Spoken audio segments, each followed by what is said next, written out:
Hi, this is Molly with Spokane County Library District, and I'm your host today for Science from Home. Today's experiment is a classic. So it's called Coke and Mentos. The concept is pretty simple.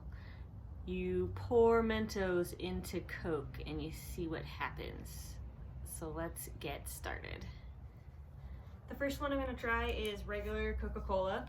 I have the Coke here, and then I have a pack of Mentos. I actually took it out of the package and wrapped it in paper because you want the Mentos to enter the Coke as quickly as possible and give you time to get out of the way. So let's see if this works.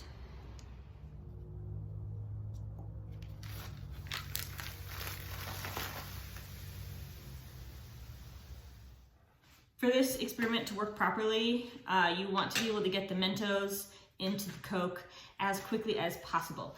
When you buy a package of Mentos, it's pretty hard to get them out. So if you just try to go from the package straight into the soda, it might not work. All I did was I took a piece of paper and I wrapped the Mentos loosely in the paper, and I taped it.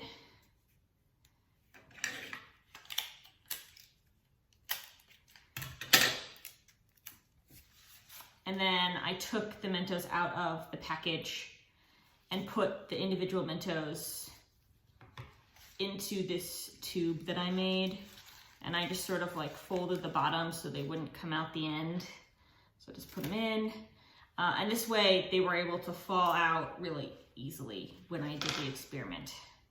All right, next up, I'm gonna try it with Diet Coke, see if we get the same reaction or a different reaction.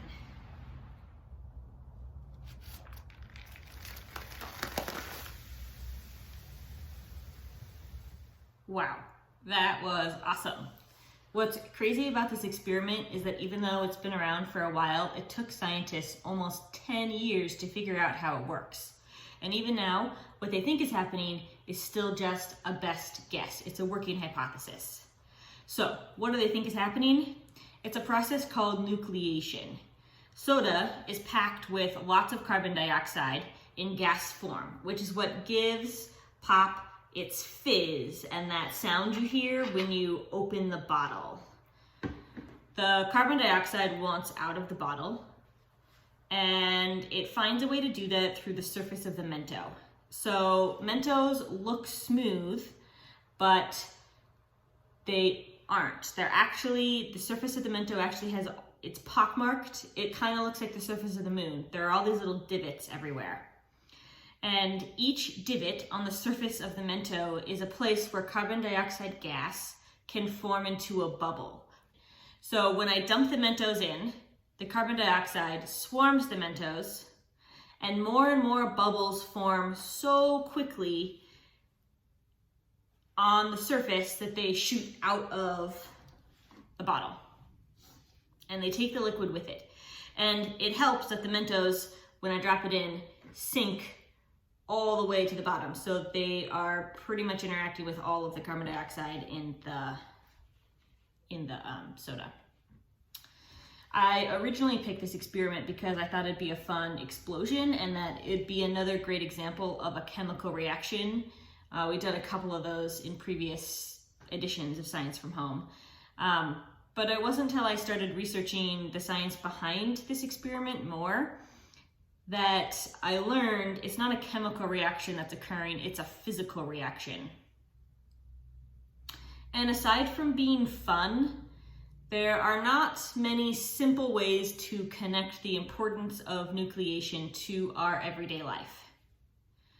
And that's okay. Sometimes we study things so that we can better understand them and we can better understand why things work. There aren't always huge, big, important implications when we do science. So thank you for watching this edition of the video. Science from Home is going to take a little hiatus during the winter break, but it will be back sometime in January, probably mid-January. So we hope you'll join us again in 2021 for some more science fun. Thanks for watching.